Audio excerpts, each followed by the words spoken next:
Olá, pessoal! Hoje falaremos sobre 52 anos do Papa Francisco, palavras do Papa contra os mais ricos e muito mais. Deixe nos comentários notícias que você tem interesse e gostaria de ver por aqui. Estamos sempre melhorando o canal e a sua opinião é sempre bem-vinda.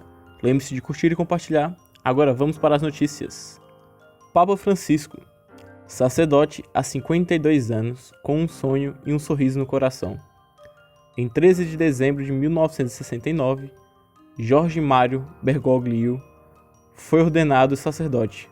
52 anos de ministério presbiterial vivido sob o sinal da misericórdia, da alegria do Evangelho e de uma visão profética do desígnio de Deus. Matéria escrita por Isabela Piro, Mariangela Jagobara. Misericórdia, sonho, sorriso e gratidão. Os 52 anos de ordenação sacerdotal que o Papa Francisco completa neste 13 de dezembro tem esses fundamentos que o próprio pontífice várias vezes indicou aos presbíteros como instrumentos para viver melhor o seu ministério.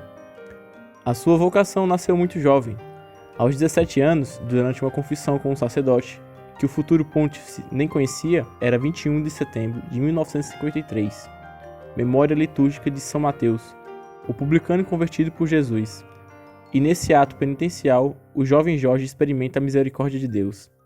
Depois da confissão, disse Francisco, em 18 de maio de 2013, na vigília de Pentecostes, na Praça São Pedro com movimentos, novas comunidades, associações e agregações de leigos. Senti que algo mudou. Eu não era o mesmo. Tinha ouvido como uma voz um chamado. Estava convencido de que devia ser sacerdote. Não é de se surpreender que seu lema episcopal, e depois pontifício, seja precisamente Miserando ataque eligendo. Olhou para ele com misericórdia e o escolheu. Ou seja, um trecho de uma homília de São Beda, o Venerável, que comenta o episódio evangélico da vocação de São Mateus. Em 13 de dezembro de 1969, Jorge Mário Bergoglio foi ordenado sacerdote pelo arcebispo Ramon José Castellano, o apostolado do ouvido e a cura das feridas. O apelo à misericórdia, tema também de um jubileu especial vivido entre 2015 e 2016, ressoa frequentemente nos discursos de Francisco e nas suas exortações aos sacerdotes. O sacerdote é um homem de misericórdia e compaixão, próximo do povo e servidor de todos, disse aos paróquios de Roma em 6 de março de 2014. Quem está ferido na própria vida, de qualquer forma, pode encontrar nele atenção e escuta. São tantos os feridos por problemas materiais, por escândalos, até na igreja. Pessoas feridas pelas ilusões do mundo. Nós, padres, devemos estar ali, perto dessas pessoas. Misericórdia significa curar feridas, disse o Papa. É sobretudo no confessionário que os sacerdotes podem dispensar a misericórdia de Deus. Por isso, o Papa exortou os confessores a exercerem o apostolado do ouvido, não a estarem com o chicote na mão, mas a receber, ouvir e dizer que Deus é bom e que Deus sempre perdoa, que Deus nunca se cansa de perdoar. Ângelos, 14 de fevereiro de 2021. Oração, palavra e pão. Arraigado na oração e na caridade, nunca desligado dos fiéis, nunca um mero funcionário, mas uma pessoa despojada de si mesmo e desprovida de ideais pré-constituídas, o sacerdote é um homem de Deus 24 horas por dia, não um homem do sagrado quando usa os paramentos. Em 15 de setembro de 2018, em Palermo, durante um encontro com o clero, religiosos e seminaristas, o Papa enfatizou que para o presbítero, a liturgia deve ser vida, não permanecer rito. Por isso é fundamental rezar a ele de quem falamos, alimentar-nos da palavra que pregamos, adorar o pão que consagramos e fazê-lo todos os dias. Oração, palavra e pão, essenciais para cada sacerdote todos os dias, essenciais para todos os consagrados e consagradas todos os dias. Olhar além para reconhecer Deus. Nas palavras de Francisco, todo sacerdote deve ser também um sonhador, como São José. Não sonhador no sentido de quem tem a cabeça nas nuvens, desligado da realidade, explicou a comunidade do Pontifício Colégio Belga, recebida em audiência em 18 de março, mas um homem que sabe olhar para além do que vê, com um olhar profético, capaz de reconhecer o desígnio de Deus onde os outros não veem, e portanto com um objetivo claro pelo qual se empenhar. Na prática, os sacerdotes devem saber sonhar a comunidade que ama, não se limitar a querer preservar o que existe. Conservar e proteger não são sinônimos. Estarem antes dispostos a partir da história concreta das pessoas para promover a conversão e a renovação no sentido missionário e para fazer crescer uma comunidade em caminho, composta por discípulos guiados pelo Espírito e movidos pelo amor de Deus. Os sacerdotes, reiterou o pontífice, não devem ser super-homens com sonhos de grandeza, mas pastores cheios das ovelhas, isto é, capaz de sonhar uma igreja inteira a serviço em um mundo mais fraterno e solidário, abandonando a autoafirmação para colocar Deus e as pessoas no centro da vida. Transmitir esperança aos corações inquietos. O sacerdote é um homem que, à luz do Evangelho, difunde o gosto de Deus ao seu redor e transmite esperança aos corações inquietos, acrescentou o Papa Francisco. Uma esperança que vem acompanhada de um sorriso, aquele que vem da alegria do Evangelho. Só junto com o Senhor, de fato, os sacerdotes podem ser apóstolos da alegria, cultivando a gratidão de estar a serviço dos irmãos e da Igreja. A alegria indicada pelo pontífice se difunde também pelo senso de humor. Um sacerdote que não tem senso de humor, ninguém gosta. Algo está errado, disse ele em 7 de junho de 2021, encontrando-se com a comunidade do Colégio de São Luís dos Franceses, em Roma. Esses grandes sacerdotes que riem dos outros, de si mesmos e até da própria sombra, o senso de humor é uma das características da santidade.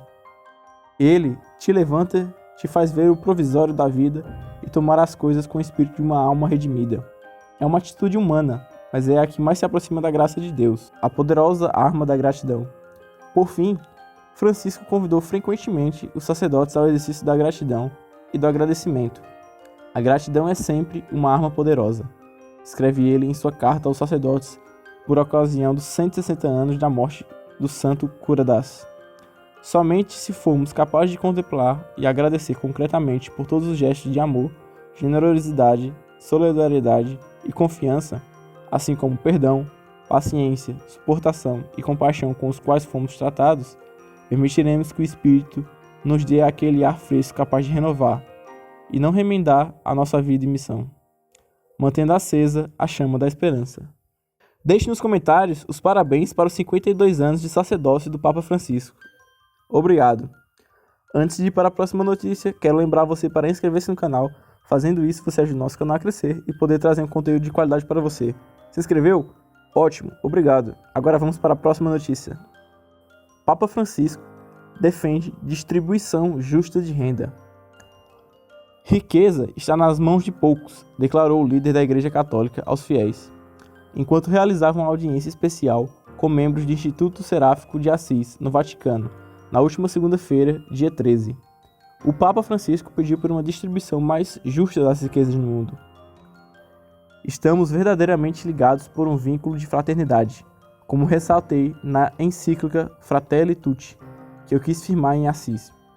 Ocorre, porém, que é preciso tomar plena consciência e se desenvolver as consequências também quando se trata da distribuição da riqueza comum, porque não é compreensível que justo aqueles que mais precisam de socorro sejam privados disso, declarou o pontífice segundo a ANSA. Na mesma ocasião, o Papa Francisco deu destaque para o tema da cultura do descarte, que, segundo ele, faz com que a riqueza se concentre nas mãos de poucos, enquanto tantos ficam às margens e são percebidos como um peso, no máximo dignos de uma esmola. Em seguida, o Papa Francisco ressaltou a importância da atuação tanto dos governos quanto dos mais diversos setores da sociedade, para promover as mudanças necessárias. Certamente, a gente não pode pretender que os órgãos públicos façam tudo. É necessária a solidariedade de muitas pessoas, como acontecem com vocês, e o Senhor os abençoe pelo seu bom coração. Mas o Estado e a administração pública precisam fazer a parte deles, considerou. Não se pode deixar tantas famílias obrigadas a lutar para sustentar seus filhos, com dificuldade, com grandes preocupações para o futuro que lhes espera e que não poderão mais ajudar, finalizou o Papa Francisco. O que você acha da forma de pensar do Papa Francisco? Deixe nos comentários. Agora vamos para notícias sobre o vidente Nostradamus. Em 14 de dezembro de 1503, nascia Nostradamus, considerado um dos maiores videntes de todos os tempos. É conhecido como profeta do destino. Ele nasceu na França, aprendeu latim, grego, hebraico, matemática e astrologia com o avô materno. Estudou medicina, astronomia, alquimia, teologia e literatura. Como médico, teve importante atuação no combate à peste negra, que devastou a Europa no século XVI. Por causa de suas visões, Nostradamus foi conselheiro de 3 reis franceses, Henrique II, Francisco II e Carlos IX. Casou-se 2 vezes e teve 8 filhos. Ficou famoso por sua vidência. As previsões eram feitas dentro de seu quarto, no momento que olhava para uma bacia cheia de água. Em 1555, depois de muitos anos de estudo, escreveu um livro sobre suas previsões. São 1085 quadros de profecias, escritas em versos e divididas em séculos, tudo ligado à história do catolicismo. É bom lembrar que seu estilo, de difícil entendimento, dá margem a mais de uma interpretação. As profecias mais conhecidas são as 2 grandes guerras mundiais, a destruição de Hiroshima e Nagasaki, o assassinato de John Kennedy, o atentado ao Papa João Paulo II, o atentado nuclear em Chernobyl, os atentados de 11 de setembro de 2001 nos Estados Unidos e a queda da monarquia na Inglaterra, sendo o príncipe Charles o último representante da família de Windsor. A previsão que provoca mais polêmica é sobre o surgimento de 3 anticristos na Terra. O primeiro seria Napoleão, o segundo seria Hitler e o terceiro estaria para chegar. Ou chegou e ninguém percebeu. Esse último anticristo, que segundo as profecias seria o mais poderoso de todos, traria com ele o fim dos tempos. Nostradamus cita o dia 7 de julho de 1999 como a Era do Terror, com fome no mundo e o mais escuro verão que jamais existiu. Mas o fato não aconteceu. Porém, uma das profecias é incontestável. Ao prever a própria morte, Nostradamus escreveu: "Nada mais há de fazer. Serei encontrado ao lado da cama, sobre um banco, morto." Foi exatamente assim que ele morreu. E você, já tinha ouvido falar sobre Nostradamus e suas profecias? Deixe nos comentários conselhos preciosos do Papa Francisco para se alcançar uma vida realizada e cheia de sentido. O Papa Francisco deixou conselhos preciosos para se alcançar uma vida realizada e cheia de sentido. São dicas preciosas para ajudar na busca da felicidade. Viver e deixar viver. Primeiro passo para a felicidade. Aqui os romanos têm um ditado e podemos levá-lo em consideração para explicar a fórmula que diz: vá em frente e deixe as pessoas irem junto. Viva e deixe viver é o primeiro passo da paz e da felicidade. 2. Doar-se aos outros para não deixar o coração dormindo. Se alguém fica estagnado, corre o risco de ser egoísta. E água parada é a primeira a ser corrompida. 3. Mover-se com humildade, com benevolência entre as pessoas e as situações. O Papa usa o termo remansadamente de um clássico da literatura argentina. No romance Dom II Sombra, há uma coisa muito linda de alguém que relê a sua vida.